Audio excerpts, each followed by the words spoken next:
আমি জানি আপনাকে আর পাওয়া হবে না, কিন্তু তাতে কি? ভালোবাসা তো আর পাওয়ার জন্য নয়, অনুভব করার জন্য। আর আমি আপনাকে প্রতিটা মুহূর্তে অনুভব করি। আমি আজ আপনার থেকে অনেক দূরে, হয়তো আপনি আমার অস্তিত্বের খবরও রাখেন না, তবুও আমার হৃদয়ে আপনি ঠিকই আগের মতোই আছেন। সময় কেটে যাবে, বয়স বাড়বে, জীবন বদলে যাবে, কিন্তু আমার অনুভূতি সেটার একটুও পরিবর্তন হবে না।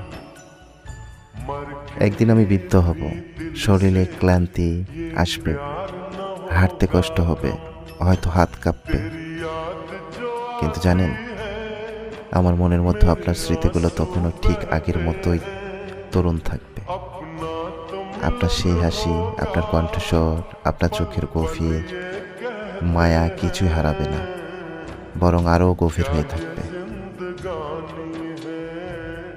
হয়তো বৃদ্ধ বয়সে কোনো এক সন্ধ্যায় জানালার পাশে বসে থাকব, বাতাসে হালকা শীতল পরশ থাকবে, আর আমি হারিয়ে যাব সেই ফেলে আসা দিনগুলোর স্মৃতিতে।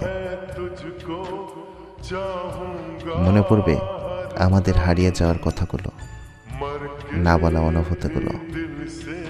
মনে পড়বে আপনাকে পাওয়ার কি তীব্র ইচ্ছে ছিল আমার।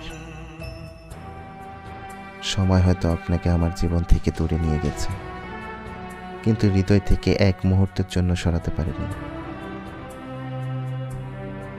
আপনি আছেন, থাকবেন, যতদিন আমার নিঃশ্বাস থাকবে ততদিন।